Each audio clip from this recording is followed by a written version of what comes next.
Todos sabem que nós estamos no estudo do livro do Apocalipse. Esse livro mais importante da Bíblia e é um dos mais importantes dos que diz a respeito aos conteúdos proféticos da Escritura.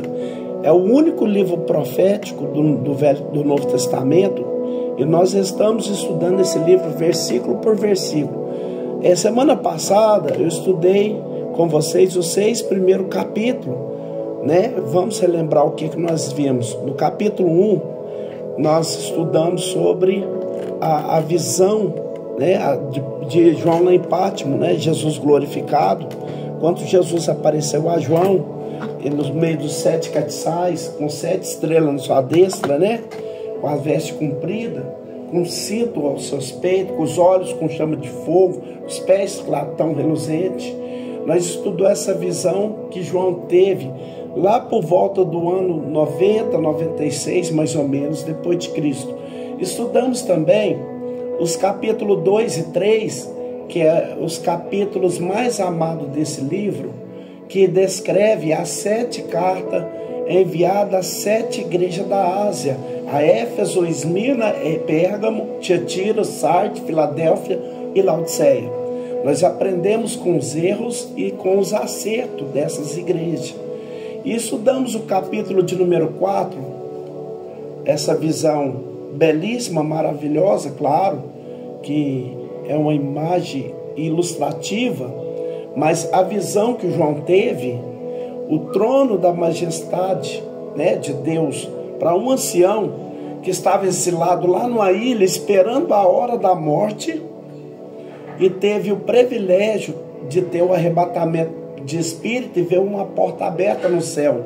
Ele ouviu uma voz dizendo assim: sobe cá, né? E aquele arrebatamento de espírito, o corpo ficou lá em Pátimo, mas sua alma e espírito subiu.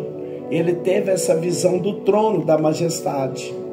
É claro que essa é uma imagem meramente ilustrativa, mas João viu o trono de Deus. Ele não viu a pessoa de Deus, mas comparou ele com o brilho, com a glória, com o resplendor. Ele viu ainda 24 tronos, 24 anciãos, ele viu 4 animais, ele viu o cordeiro, né? Tudo isso está no capítulo de número 4, nós estudamos esse capítulo. Estudamos o capítulo número 5 também, que é a visão do livro selado com 7 selos. João viu na destra da mão direita de Deus o livro selado com 7 selos, que ninguém era digno de abrir o livro, nem de desatar o seu selo, nem mesmo de olhar para ele. Mas João estava chorando, né? A única ocasião, o único momento que mostra choro na Bíblia. Mas os anciãos dizem assim: João, não chore, esse aqui é o leão da tribo de Judá, a raiz de Davi, que venceu para abrir o livro e desatar os seus 7 selos. E nós estudamos sobre isso aqui, que é impossível aos homens, porque não havia ninguém no céu, nem na terra, nem debaixo da terra que pudesse abrir o livro, nem desatar o seu selo, nem mesmo de olhar para ele. Mas Jesus, o Cordeiro, estava ali para abrir o livro e desatar os seus 7 selos. E estudamos capítulo de número 6, exatamente onde está registrado os 6 primeiros selos, né? Nós estudamos. Vamos relembrar, na abertura do primeiro selo, o cavalo branco representando a falsa paz. Segundo selo, o cavalo vermelho representando a guerra, né? Terceiro selo, a fome, cavalo preto. Quarto selo, cavalo amarelo representando a morte. O quinto selo, a morte dos mártires, né? Que aparece lá debaixo do trono de Deus. E estudamos o 6º selo, que pela ocasião, que é o céu que se escurece, o sol e a lua não dá o seu brilho, né? E houve treva, houve terremoto, tremores de terra, e os homens estavam se escondendo nas cavernas, nas rochas, dizendo: cai sobre nós, para escondermos o rosto daquele que está sentado sobre o trono, né? Que foi o nosso último áudio, a nossa última participação nesse aplicativo, né? Que é esse período do juiz, desse julgamento da ira de Deus, que será derramado durante os 7 anos da grande tribulação. E é interessante nós observarmos Porque no capítulo de número 6 fala das aberturas dos 6 primeiros selos. Mas o capítulo de número 7 nós vamos perceber que o que nós vamos começar a partir de hoje, o capítulo 7, que fala de 2 temas principais. O primeiro, os israelitas fiéis são salvos no períodos eminentes. Esse é um dos primeiros temas do capítulo número 7. Nós vamos estudar sobre esse assunto hoje. Mas tem um outro tema também. O tema do capítulo 7, que é a visão dos mártires na glória, né? Então esses são os 2 principais temas, o capítulo de número 7, que nós podemos perceber que existe aí um intervalo de tempo entre a abertura do 6º selo e a abertura do 7º selo. Então hoje nós vamos dar início ao capítulo de número 7 e vamos estudar o que a Bíblia fala sobre esse assunto. Os israelitas fiéis são salvos dos perigos eminentes e também das trevas, aquela multidão dos 144 mil judeus. É sobre isso que eu quero falar hoje. Vamos para o primeiro texto que nós vamos falar de hoje. Então, os israelitas fiéis são salvos do período eminente, com o tema, que é o tema do capítulo de número 7, que nós vamos estudar a partir de hoje. Versículo 1 diz assim: e depois dessas coisas, ou seja, depois da abertura dos 6 primeiros selos, então isso nos leva a crer, como eu já disse, que haverá um intervalo de tempo. Há um espaço de tempo ali entre a abertura dos 6 selos e a abertura do 7º selo. Então observa que o 6 selo está onde? No capítulo 6. E a abertura do 7º selo está lá no capítulo de número 8. Então o capítulo 7, ele está aí como um intermediário. O capítulo 7, ele fala do intervalo de tempo, né, da abertura do 6º selo e a abertura do 7º selo. Então quando o texto diz que depois dessas coisas, significa dizer depois que foram abertos 6 selos. O que acontece depois que são abertos os 6 selos? Vamos voltar no texto. Vamos ver o que o texto diz. Vi 4 anjos que estavam sobre os 4 cantos da terra, retendo os 4 ventos da terra, para que nenhum vento soprasse sobre a terra, nem sobre o mar, nem contra a árvore alguma. Bom, eu já falei com vocês em outras vezes que os anjos são enviados por Deus para vários propósitos, para vários objetivos. Os anjos estão presentes nas páginas da Bíblia, de Gênesis até Apocalipse. O que os anjos fazem? Eles trazem anúncio, eles trazem mensagem. E muitas vezes Deus falou aos homens através dos seres angelicais. Os anjos aparecem também suprindo necessidade. Você lembra que o anjo proveu água lá para Agar e os seus filhos Ismael? Você lembra que o anjo trouxe pão e água para o profeta Elias quando estava fugindo de Isabel? Muitas vezes os anjos foram enviados para dar livramento, como ocorreu com Daniel. O anjo livrou Daniel na cova dos leões, um anjo que levou Pedro da prisão. Mas o interessante é que no livro do Apocalipse nós vamos perceber que os anjos são executores do juízo divino. Então veja que o texto que lemos, João vai dizer isso: 4 anjos vão deter os 4 ventos da terra. É como se eles ficassem em posições estratégicas para que impedisse que o vento soprasse.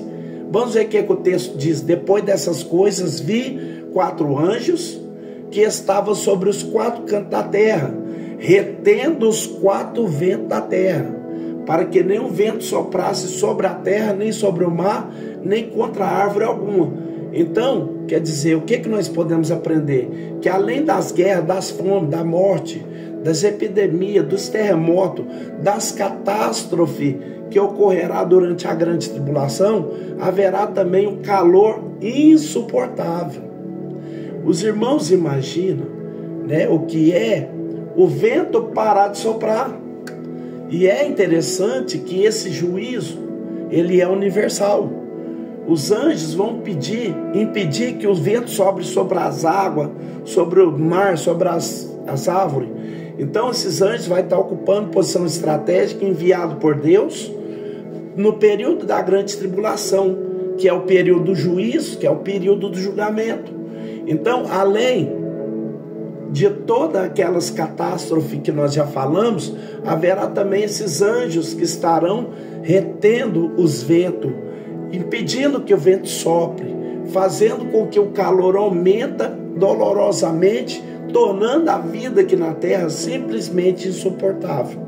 Mas veja o que diz o versículo de número 2. Diz assim, do 7.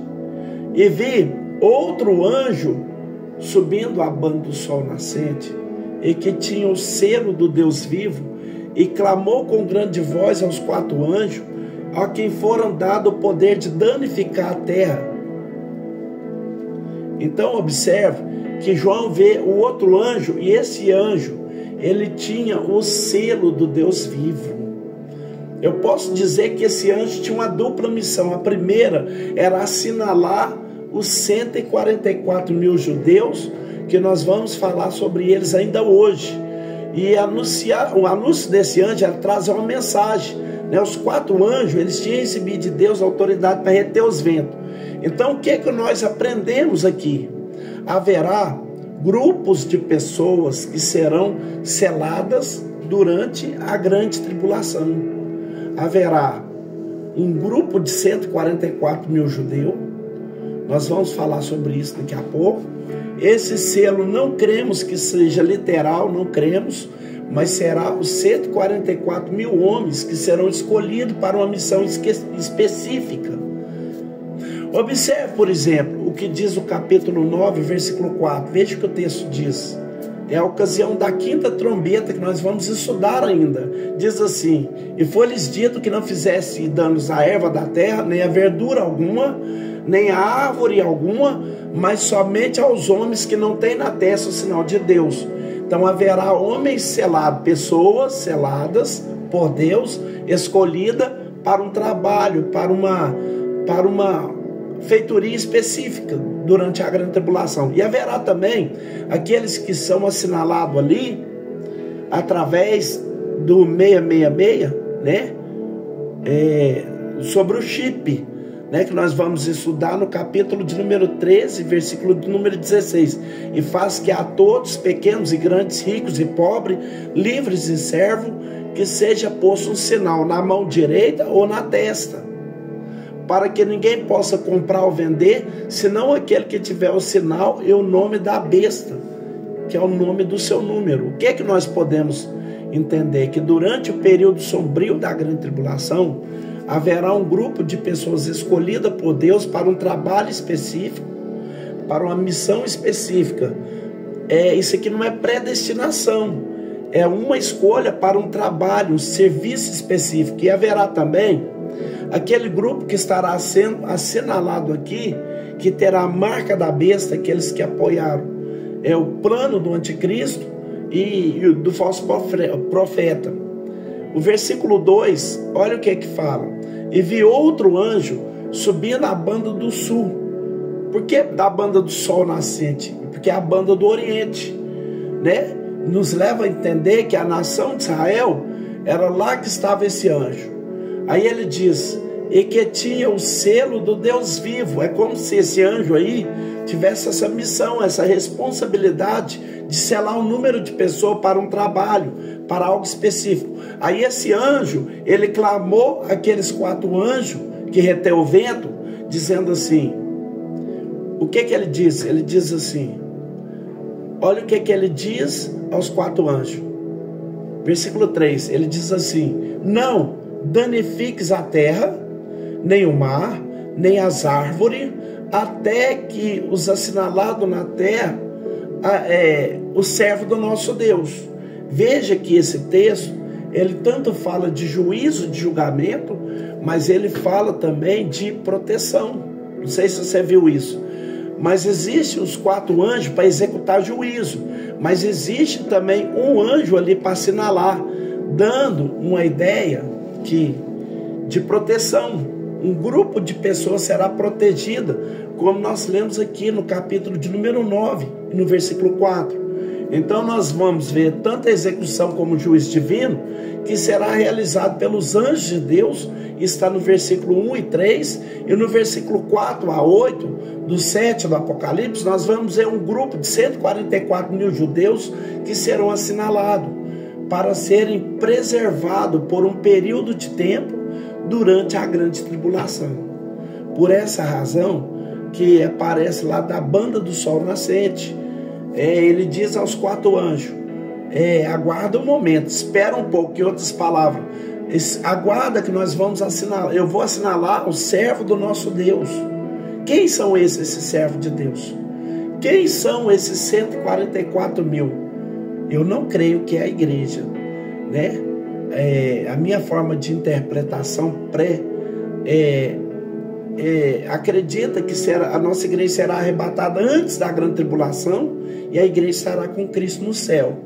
Quando nós lemos os versículos 4 a 8, nós vamos perceber, nós vamos observar que esses 144 mil assinalados são judeus, são todos eles israelitas, são das 12 tribos de Israel. Nós vamos ler os versículos 4 a 8 e depois eu quero te explicar, até porque é uma sequência, né? Então eu não vou explicar o versículo 4 a 8. Vamos ler esses versículos primeiro, esses 4. Versículo 4. A pergunta é: quem são esses 144 mil judeus? E eu vi o número dos assinalados. E tenho detalhes. Esses assinalados será assinalado pelo anjo de Deus. Detalhes, quer deixar claro. Não cremos que isso seja literal. Não cremos que haverá literalmente essa marca. Isso é espiritual. E diz que era quantos? 144 mil assinalados. Nós cremos na literalidade desse número. Nós não cremos que esse número seja simbólico, seja um número figurado, que queira representar uma totalidade. Não creio. Haverá um trabalho, haverá uma missão, haverá um serviço realizado por um grupo de pessoas durante e antes da grande tribulação. Por isso que os anjos vão assinalar.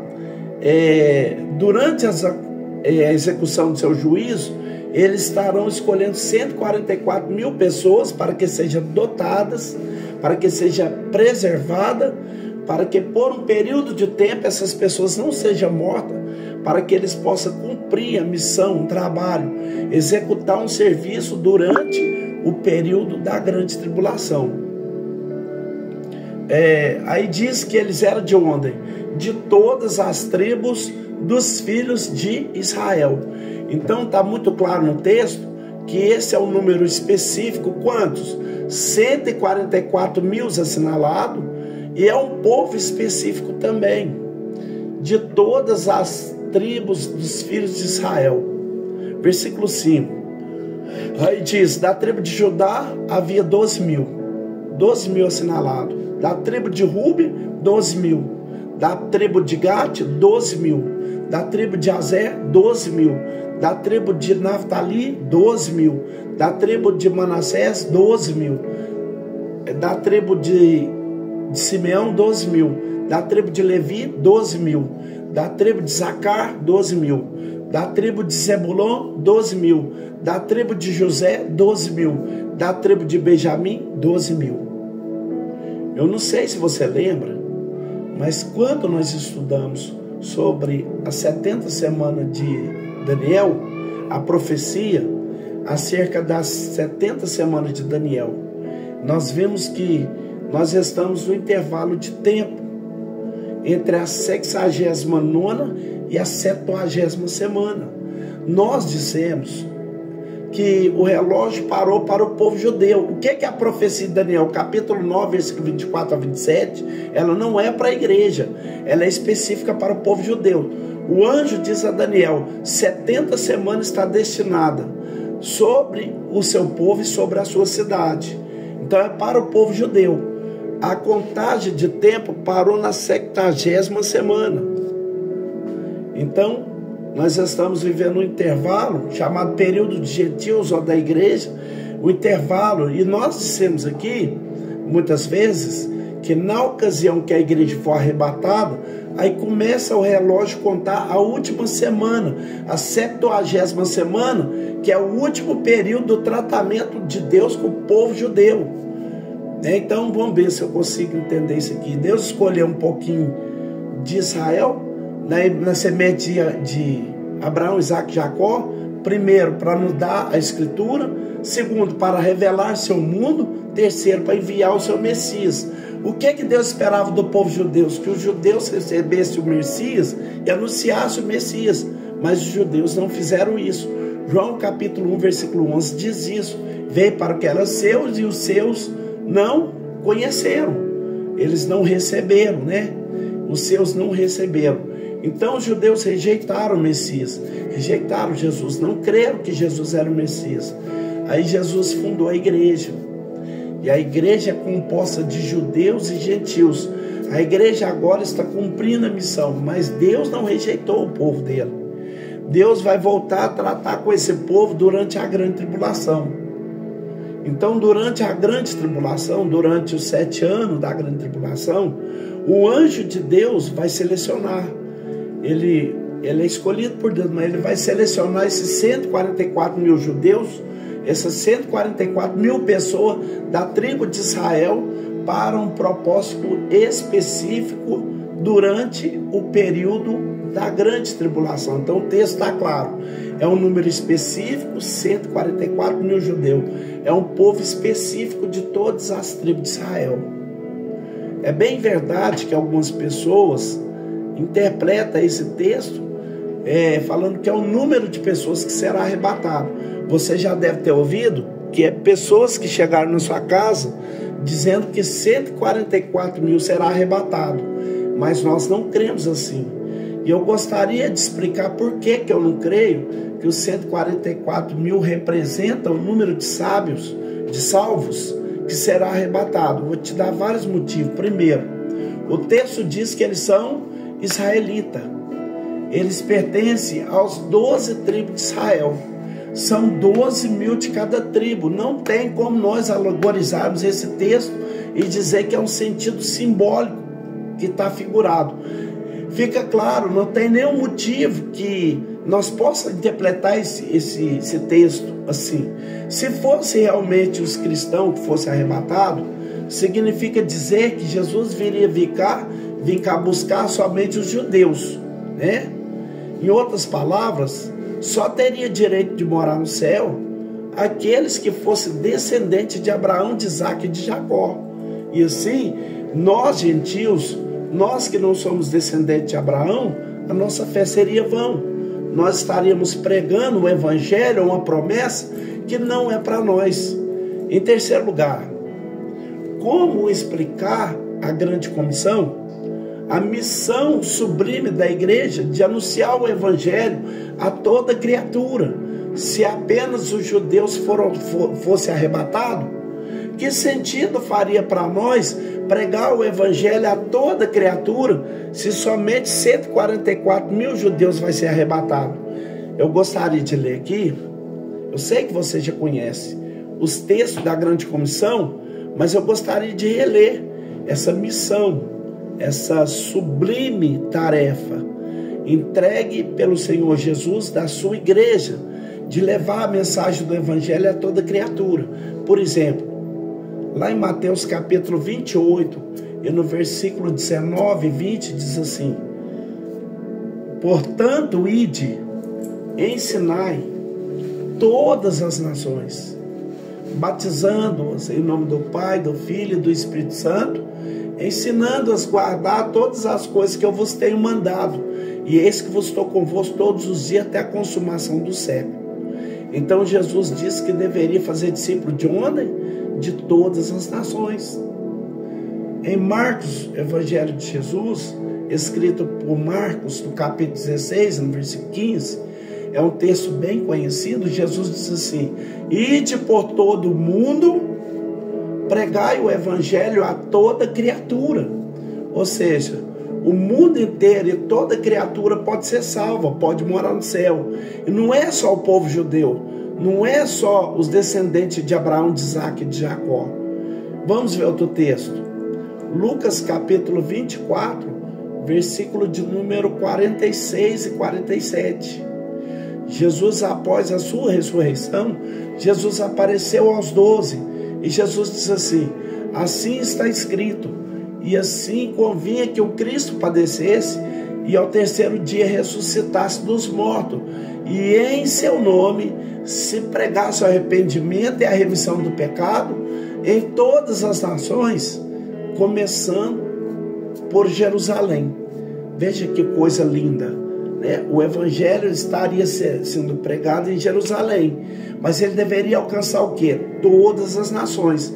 E ainda um outro texto bem conhecido lá no livro dos Atos dos Apóstolos, capítulo 1, versículo de número 8, onde Jesus diz assim: mas recebereis a virtude do Espírito Santo, que há de vir sobre vós, e ser-me-eis minha testemunha, tanto em Jerusalém, como em toda a Judéia e Samaria, e até os confins da terra. Então veja que todos esses textos estão falando que a missão, a tarefa da igreja, o Senhor Jesus diz que os discípulos pregassem para todo mundo, a todos os povos, a todas as nações, e não apenas ao povo judeu. Então, se só os judeus fossem arrebatados, só os judeus tivessem o direito de morar no céu, não faria sentido esse evangelho ser pregado no mundo inteiro. Isso seria propaganda enganosa. Então, nesse caso, o evangelho teria sido pregado só para os judeus e não para os gentios. Por essa razão, olhando para a mensagem das boas novas de salvação, nós vamos perceber que essa mensagem deve alcançar o mundo inteiro, pessoas de todas as nações e não apenas os judeus. Além disso, nós podemos dizer que esse texto nos mostra que esses 144 mil estarão na terra durante a grande tribulação.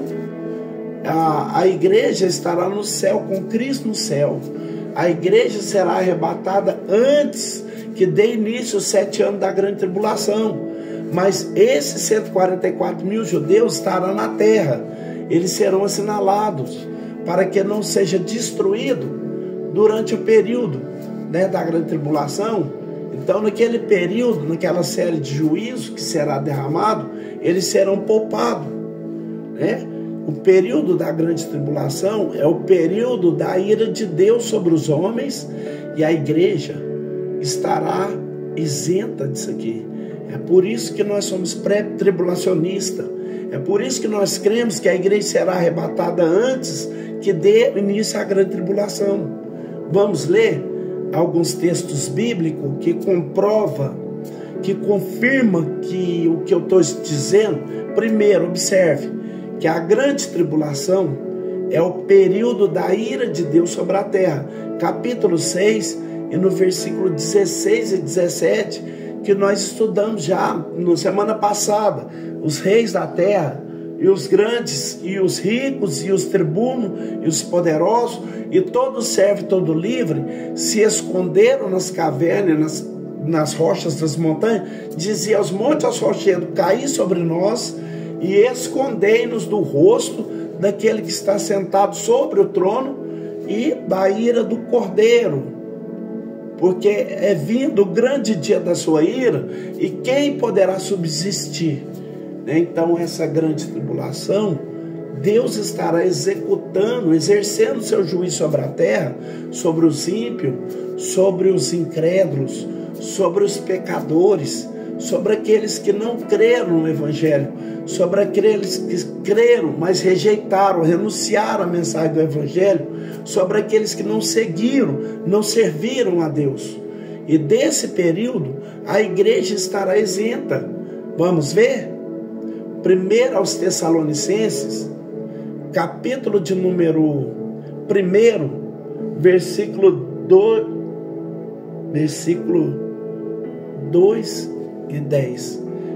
Diz assim: porque eles mesmos anunciou de nós qual a entrada que teremos para convosco, e quantos os ímpios convertessem a Deus para servir o Deus vivo e verdadeiro, e esperar do céu o seu Filho, a quem ressuscitou dos mortos, a saber, Jesus, que nos livra da ira futura. Que coisa interessante dessa ira futura, né? A Bíblia diz que a grande tribulação é o período da ira futura. E Paulo está dizendo que Jesus vai nos livrar da ira futura. Ainda na mesma epístola, no capítulo 5 e no versículo 9 e 10, porque Deus não nos destinou para a ira, mas para a aquisição da salvação por meio do nosso Senhor Jesus Cristo, que morreu por nós, para quê? Para que vigiamos, durmamos e vivamos juntamente com Ele. Então observe que a grande tribulação é o período da ira de Deus. A igreja está isenta desse período. A igreja não foi destinada para a ira, mas para a aquisição da salvação. Por isso nós cremos que a igreja será arrebatada antes. E esses 144 mil, eles aparecem aonde? Eles aparecem na terra. Então eu não posso pensar e imaginar que esses 144 mil é a igreja que será arrebatada. Além disso, é bom nós lembrar que em nenhum lugar da Bíblia, nem nos apóstolos, nem Jesus afirmou que viria buscar só 144 mil pessoas. A multidão de salvos, daqueles que serão arrebatados, é uma multidão incontável, inumerável. Jesus não veio buscar apenas 144 mil pessoas, mas ele veio buscar milhares de salvos, que estará espalhado nos 4 cantos da terra, em toda a terra. E eu já vi isso através da palavra, na ocasião do arrebatamento. O que vai ocorrer? Aqueles que morreram em Cristo ressuscitar primeiro, depois nós que ficarmos vivos seremos arrebatados ao encontro do Senhor nos ares, e assim estaremos com o Senhor. Então nós podemos afirmar que esses 144 mil, de acordo com a Bíblia Sagrada, quem são? São israelitas. E eles serão os missionários que vão levar ao mundo a mensagem do Evangelho, a palavra de Deus. O que é que nós cremos? Que após o rapto, após o arrebatamento da igreja, eles vão recorrer à Bíblia, eles não vão acreditar na mentira de Satanás, né, que foi os discos voador que levou os cristãos. Eles não vão acreditar nisso. Eles vão voltar a essa escritura, eles vão começar a entender pela Bíblia Sagrada que foi Jesus que levou sua igreja. E a partir de então, esses 144 mil judeus que serão assinalados, juntamente com quem? Com aqueles que estavam desviados e voltaram para Cristo, junto com os crentes que estavam despreparados e não foram arrebatados, estiveram aqui na terra. Eles vão se unir a esse grupo e vão pregar o evangelho do reino milenial. E nós já tivemos a oportunidade de falar sobre esse evangelho do reino, mas nunca é demais relembrarmos, recapitularmos Mateus capítulo 24, versículo de número 14. Jesus disse: e esse evangelho do reino será pregado em todo o mundo, em testemunha a todas as gentes, então virá o fim. Então, que evangelho será esse? É o evangelho do reino. Observe que o evangelho, ele é um só significado. Evangelho significa boas novas de salvação. Mas de acordo com a época que ele é pregado, ele pode ser chamado de evangelho da graça ou evangelho do reino. Que evangelho nós estamos pregando? O evangelho da graça. Qualquer pessoa pode ser salva. Jesus vai vir buscar a sua igreja, e a qualquer momento Jesus vai aparecer nas nuvens para buscar a sua igreja, né? Após o rapto, após o arrebatamento da igreja, durante os 7 anos de tribulação, qual evangelho será pregado? O evangelho do reino. Inclusive, eu já ouvi muitas pessoas falar que Jesus não vai vir buscar nem a sua igreja. E qual que é a base? Aí diz assim, que primeiro o evangelho tem que ser pregado a testemunha a toda a gente. Há muitos povos, há muitas nações que ainda vão ouvir a mensagem do evangelho. Só que esta mensagem do evangelho, que será a testemunha a todas as gentes, é o evangelho que será pregado durante a grande tribulação, que é o evangelho do reino, não é o evangelho da graça. Então, nós cremos que durante a grande tribulação, a igreja estará no céu, já foi arrebatada, e estes 144 mil estará na terra, não no céu. Eles só vão passar a crer em Cristo após o arrebatamento. Após o rapto é que eles vão recorrer às escrituras, vão pregar o evangelho. Embora alguns teólogos, alguns estudantes da Bíblia venham ao texto, a interpretação figurada, procura defender que esse número, né, que não é literal, só que nós cremos a interpretação literal do texto. Nós cremos que os 144 mil são judeus, são israelitas. E o texto está claro, já lemos, são 12 mil de cada tribo. Então, é claro que os judeus rejeitaram a Cristo, mas após o arrebatamento da igreja, mais uma vez eu quero dizer, isso não é para destinação. Esse grupo de 144 mil judeus que estará espalhado sobre a terra, ele estará espalhado pelo mundo, sairão sinalados para pregar o evangelho. Não é para licitação, é um trabalho específico para um específico. E através do resultado dessa pregação, milhares de pessoas vão se converter, vão aceitar a mensagem do evangelho pregado por esses pregadores. E a maior prova disso é que no capítulo 7, no versículo 9, João diz que viu uma grande multidão e diz que ninguém podia contar, de todas as nações, tribos, povos e línguas, que estava diante do trono, perante o Cordeiro, trajando vestes brancas. E essa multidão que João viu, de todas as nações, de todas as tribos, de todos os povos e línguas, não é a igreja, são exatamente os mártires da grande tribulação, que se converterão durante a grande tribulação, que ouvirão a mensagem do evangelho pregado por esses 144 mil judeus, e aí sim, eles serão se arrepender e irão se converter. Vamos conferir o texto, capítulo 7, e o versículo 1. Então aparecem esses 4 anjos que vão reter os 4 ventos. Versículo 2, aí o anjo que aparece lá na banda do sol nascente, mas vamos lá no Oriente, onde está a nação de Israel.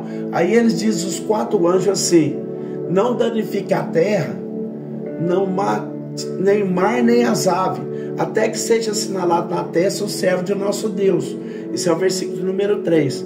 Dos versículos 4 a 8, o que o texto diz? Que serão 144 mil judeus e que são 12 mil de cada tribo. Mas observe o capítulo 7, versículo 9. Depois dessas coisas, ou seja, depois que aqueles 144 mil foi assinalado, aí diz: olhei e eis que eu vi aqui uma grande multidão que ninguém podia contar, de todas as nações, tribos e línguas, que estava diante do trono e perante o Cordeiro, trajando vestes brancas, com palmas nas mãos. Esse é o texto que nós vamos estudar na próxima manifestação. Essa grande multidão aqui é aqueles que durante a tribulação eles vão se converter através da mensagem de 144 mil judeus que vão pregar o evangelho do reino, e essas pessoas, elas irão se converter, elas serão mortas e depois serão vistas por João lá no céu, que são os mártires da grande tribulação. Então essa é a nossa introdução, do capítulo 7. Nós falamos aí sobre os 3 primeiros versículos, E eu quero, meus irmãos, deixar vocês muito bem orientados sobre esse assunto, Você pode depois recorrer lá no meu canal, tirar algumas coisas que você acha que foi uma falância assim um pouco duvidosa, e pesquisa com sábios que são sábios seguros, são sábios que estuda realmente o evangelho verdadeiro, que prega a verdadeira verdade, que conhece mesmo a verdadeira profecia, e você vai ver que vai dar no mesmo caminho na qual eu estou te ensinando aqui, e sem te cobrar nem um centavo, porque eu acho que todos nós temos que ficar orientados pelas coisas que Deus ainda tem para fazer em nosso respeito em favor do nosso povo, em favor daqueles que perderem a sua salvação. Essa foi a palavra. Vamos já fazer a oração da fé. Querido Deus e eterno Pai, muito obrigado pela tua rica, gloriosa, soberana, santa e bendita palavra. Deus, que cada um desses que ouviram até o final, porque não é todos que querem conhecimento, que querem estar dentro das profecias, estudando, procurando pesquisar acerca deste assunto, mas aqueles que tiveram, meu Pai, a sensibilidade de segurarem, meu Deus, essa atenção, até nesse momento exato para estar aprendendo do Senhor, eles estão, meu Pai, sendo orientados, e eu tenho certeza que essa orientação vai render para eles conhecimento para poder passar para frente esse assunto, anunciando coisas mais amplas da parte do Senhor. Deus, nos dê graça essa semana, cobre nossos filhos, cobre a nossa família, nos dê sabedoria, faça de nós cada dia mais influente na tua graça, para que o nome do Senhor seja notório na nossa jornada cristã. Assim eu te agradeço, em nome do Pai, do Filho e do Espírito Santo de Deus. Amém. E graças a Deus, que a graça do Deus Pai, o amor do nosso Senhor e Salvador Jesus Cristo e as doces consolação do Espírito Santo esteja com todos, e toda a igreja diga amém. Amém. A paz do Senhor a todos. Amém. A paz do Senhor a todos. A paz do Senhor a todos, meus irmãos. Amém. A paz do Senhor Jesus a todos. A paz do Senhor Jesus a todos. A paz de Jesus Cristo a todos, irmãos. A paz de Jesus a todos, irmãos.